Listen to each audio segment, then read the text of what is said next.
What up, gangsters? My voice is gone.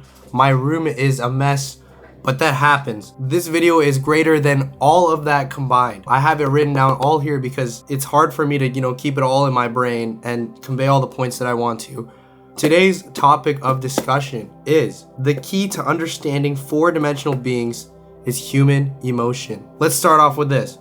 What is understanding? I looked it up on Merriam-Webster and it says to understand is to grasp the meaning of something / someone, or to grasp the reasonableness of something / someone. Okay, well, what's reasonableness? Reasonableness, according to Merriam-Webster, again, shout out Merriam-Webster, if you're watching this, okay, you're probably not watching this unless you're a four-dimensional being. Sorry. Reasonableness is the quality or state of being reasonable. If you guys aren't English speakers, I'm sorry if that doesn't make sense, but to me, that makes sense, and to you, that should make sense, at least based off of my age demographics for subscribers. Subscribe, by the way. Okay, okay, whoa. Now that we know this, how does human emotion draw us any closer to understanding these four-dimensional beings? To give y'all some context, this is a thought that I had while reading this book here. Let me read to you the context in which I started thinking about this. Oh, there goes my bookmark.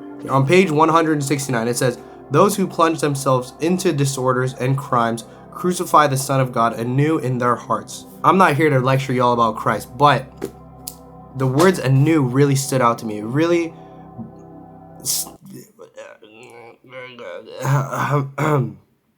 this sickness got me doing something else. It really jogged my mind, if you will. Okay, as humans, as far as I am concerned, all of us are bound by the fourth dimension, which is time, making us three-dimensional. We're not just bound by X and Y. We have a Z. I mean, I can't really convey the Z to you, but you know what I mean. What does this mean, though? This means that we see time in a linear way.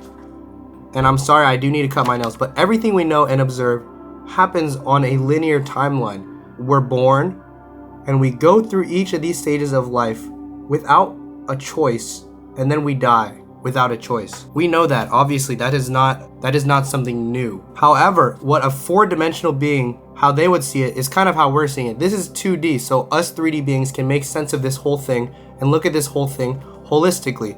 This is how a four-dimensional being would look at time, at least I think, based off of what makes sense in my brain. They could see any of these points and jump and look into any of these points anytime that they want to. That's what precisely takes them out of time. So if our level of understanding is so archaic in comparison, how can we understand these beings? Precisely through emotions and through feelings. Just because a being is 4D does not limit their capability to feel sad or happy. If anything, it increases the magnitude and appreciation of these emotions. And let me paint a picture for you so that we can understand this a little better.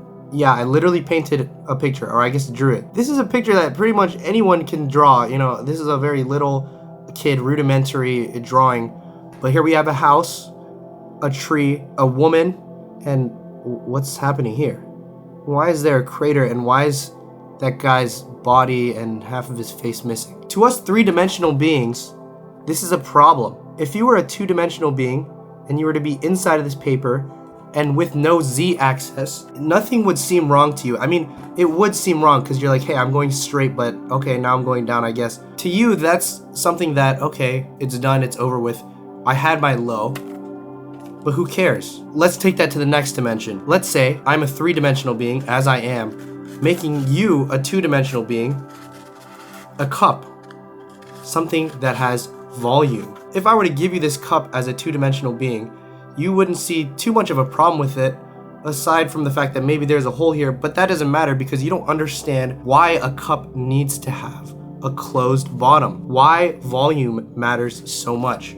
You can't see the grand scheme of things because you are confined by your dimension. You don't know why having a hole in a cup will be bad. Now, let's take this up to an even larger scale. I'm a four-dimensional being. You're a three-dimensional being. You do something that makes me feel upset. And, for you, it's a one-time thing. It's done. Time has passed. We're done with that. We've moved on. But to me, I see that. And every time I see that, it reminds me of this hole here. Or it reminds me of this hole here. As a three-dimensional being, you don't feel bad for that slip up. But a four-dimensional being sees that and it's ever present. How can we connect with these four-dimensional beings?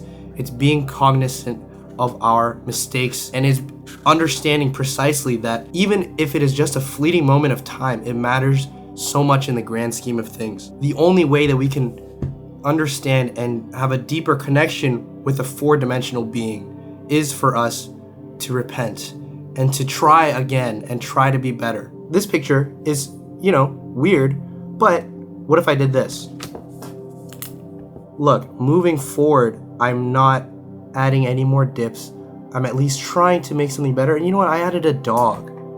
How nice is that? I don't know if this makes too much sense to you guys, but to me, it's a profound thought and an epiphany that I had, and it makes me feel like, hey, I'm not gonna be perfect, but at least I can make up for my mistakes. You could do this with three-dimensional beings too, because we have access to memory, something that takes us out of time for even a brief second. We can remember things. Hey, I remember you hurt me in the past, but you know what? Now you're doing much better, and I actually really like you now. If you're intrigued at all by this video or at the idea of time and four-dimensional beings, I would check out this book, Slaughterhouse 5 by Kurt Vonnegut. I read it in high school and honestly didn't really think much of it, but it was the themes in that book, and specifically the perspective of the Tralfamadorians, is an alien race in the book, that helped me kind of understand this picture and make sense of it even more. This is something that I didn't even think about back then, but now I am. In that way, my brain is 4D.